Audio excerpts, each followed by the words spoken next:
చాలామంది పెద్ద పెద్ద ఏదైతే నెక్సలైట్లు మావోయిస్టులు గతంలో అండర్ గ్రౌండ్ పోయిన వాళ్ళు ఉన్నారు. అటు అలిపిరి బ్లాస్ట్లో సంబంధించిన వాళ్ళు కానీ వాళ్ళు లీడ్ చేసేవాళ్ళు కానీ వాళ్ళు తెలుగు ప్రాంతానికి సంబంధించిన వాళ్ళు కాబట్టి ఈరోజు మహారాష్ట్రలో వాళ్ళందరూ సరెండర్ కావడం జరిగింది. ఇది లెఫ్ట్ వింగ్ ఎక్స్ట్రీమిజం ఫ్రీ కంట్రీకు ఒక మార్గంగా భావిస్తూ మరి ఇవాళ టీవీలో చూశాను. మార్నింగ్ పొద్దున చూస్తే ఏంది అని అంటే అక్కడ ఒక మంత్రి ఇంట్లో పోలీసులు పోయారు. వాళ్ళ మంత్రి కూతురు వచ్చి బయట చెప్తా ఉన్నారు, మేము ఏం చేయలేదు, చేసిందంతా పెద్దలు ముఖ్యమంత్రితో సహా అందరి పేరు చెప్పుకుంటూ వీళ్ళు చెప్పడం జరిగింది.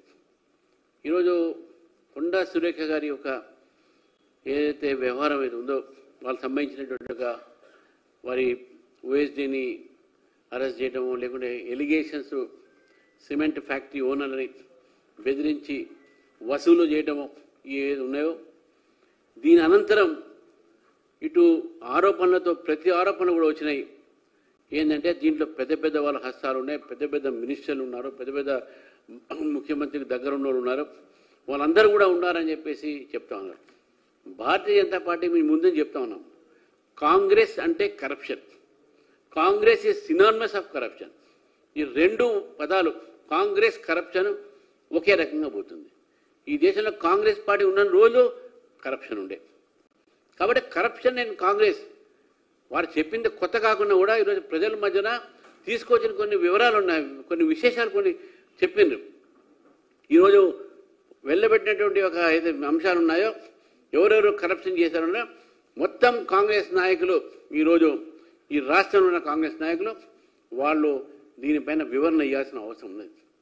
వాళ్ళ ఆస్తుల వివరాలు ఇవ్వాలి, వాళ్ళ బేనామీ వివరాలు ఇవ్వాలి, ఎవరెవరు ఎక్కడెక్కడి నుంచి ఎక్కడ ఎక్స్ట్రాక్షన్ చేశారు, ఎంతమంది దోచుకున్నారు. దోచుకునే ప్రభుత్వం అయిపోయింది ఇది. ఎక్స్ట్రాక్షనిస్టులు దోచుకుంటున్నారు, బెదిరిస్తున్నారు, బెదిరించి వసూలు చేస్తున్నారు, టికెట్లు కూడా వాళ్ళకే ఇస్తున్నారు, అది వేరే మాట. అన్నీ మీ ప్రభుత్వమే ఈరోజు మనం కూడా చెప్పాను, మీది కాంట్రాక్టర్స్ ప్రభుత్వం, మీది కమిషన్ల ప్రభుత్వం, మీది కాంట్రాక్ట్స్ ఇచ్చే ప్రభుత్వం. ఇప్పుడు మీ ప్రభుత్వము ఎక్స్టార్షన్ చేసే ప్రభుత్వం, బలవంతమైన వసూలు చేసేటువంటి ప్రభుత్వం అయిపోయింది.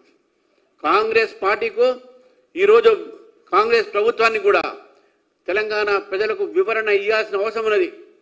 మీ మీద ఆరోపణ చేసింది ఎవరో మామూలు వ్యక్తి కాదు, మీ స్వయాన మీ క్యాబినెట్లో ఉన్న మంత్రి కుటుంబ సభ్యులు చేశారు. ఈ వ్యవహారం ఏంది, ఎన్నాళ్ళ నుంచి జరుగుతుంది, ఎవరెవరు ఎంత సంపాదించారు, కాంగ్రెస్ పార్టీలో తెలంగాణ ప్రజలకు వివరణ ఇవ్వాల్సిన అవసరం ఉంది. గత ప్రభుత్వం బీఆర్ఎస్ వాళ్ళు దోచుకున్నారు, వాళ్ళు ఇంకా ఇప్పుడు పంచుకుంటూ ఉన్నారు, ఇంకా గొడవలు అవుతున్నాయి వాళ్ళ మధ్యన పంచుకుంటంలో. మీరు కూడా ఏం చేస్తున్నారు, మీరు కూడా పంచుకునే ఇంట్లో క్రమంలోనే గొడవలు అవుతున్నాయని చెప్పి మేము పక్కా భావిస్తా ఉన్నాం. దోచుకున్న సొమ్ముని పంచుకోలేక దంచుకున్న సొమ్ముని ఈరోజు దానికోసం తన్నుకుంటున్నారు. మీరు ఈ దోచుకున్న సొమ్ము దంచుకొని ఈరోజు తన్నుకుంటున్నారు మీ ప్రభుత్వము. ఇటువంటి పరిస్థితి ఈరోజు తెలంగాణకు పట్టిందంటే తెలంగాణ తీసుకువచ్చింది ఒకటి దోచుకుంటారు, మాకు అవకాశం ఇప్పుడు వచ్చింది మేము దోచుకుంటామని. ఇది ప్రభుత్వం పరిపాలన ప్రజల గురించి ఆలోచించే ఏదైనా ఆలోచన ఉందా? ఈరోజు పెన్షన్లు రావట్లేదు ప్రభుత్వ ఉద్యోగస్తులకు, రిటైర్ అయిన వాళ్ళకు. ఈరోజు సమయానికి మీకు జీతాలు ఇవ్వట్లేదు, నిరుద్యోగ భత్తాలు లేవు, మీకు మాత్రం దోచుకోవడానికి కోట్లు ఉన్నాయి. ఎవరిని పడితే వాడు బెదిరిస్తూ ఉన్నారు.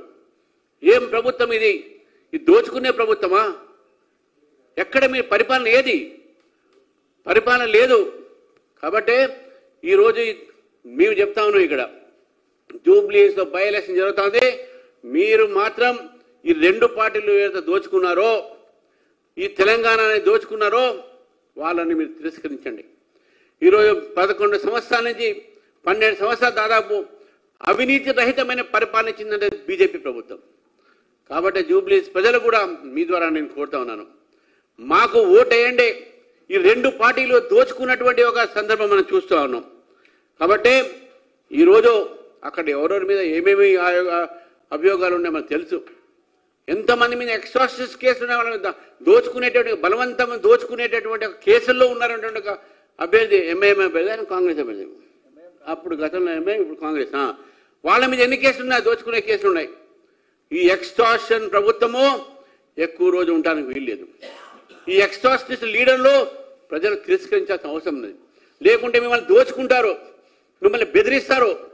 జూబ్లీస్ ప్రజలకు చెప్తా ఉన్నాను, కాంగ్రెస్ పార్టీ నాయకుల తీరు చూడండి. తుపాకీలు పెట్టి బెదిరించి వసూలు చేస్తా ఉన్నారు.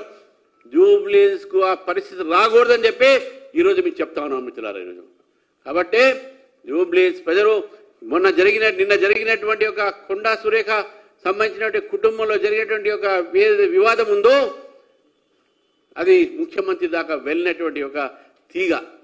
కాబట్టి ఇవన్నిట్లో కూడా మీరు వాళ్ళకు ఉన్న అలవాటు ప్రకారము వాళ్ళ దాంట్లో వాళ్ళ డిఎన్ఏ ఉన్న వాళ్ళకి టికెట్లు ఇస్తారు. కాబట్టి Congress DNA is corruption, Congress DNA is extortion, Congress DNA is మిస్రూల్. కాబట్టి ఈ మూడింటిని కూడా మనం ప్రజలు గుర్తుపెట్టుకోవాలి. కాబట్టి ఈరోజు ఈ యొక్క మొత్తం ఏదైతే కొండా సురేఖ గారి అమ్మాయి ఏవైతే బయట పెట్టిందో దాని మీద విచారణ జరపాలి, ప్రజలకు వాస్తవాలు తెలపాలి. ఈ యొక్క ప్రభుత్వము ఏవైతే ఇంతవరకు అటువంటి పనులు చేసినారో వాళ్ళ మీద చర్య తీసుకోవాలని చెప్పేసి కూడా భారతీయ జనతా పార్టీ డిమాండ్ చేస్తూ ఉంది. Thank you.